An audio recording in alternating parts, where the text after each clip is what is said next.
at dilaw, tunay na makalaban.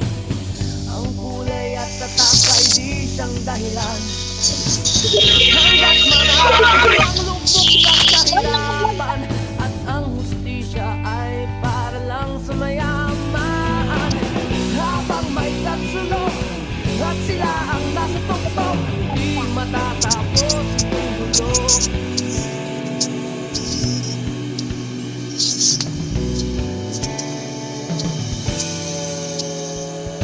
Bumukas ang hininga ng kairaming mga tao, at ang dating munting bukid ngayon'y sementeryo.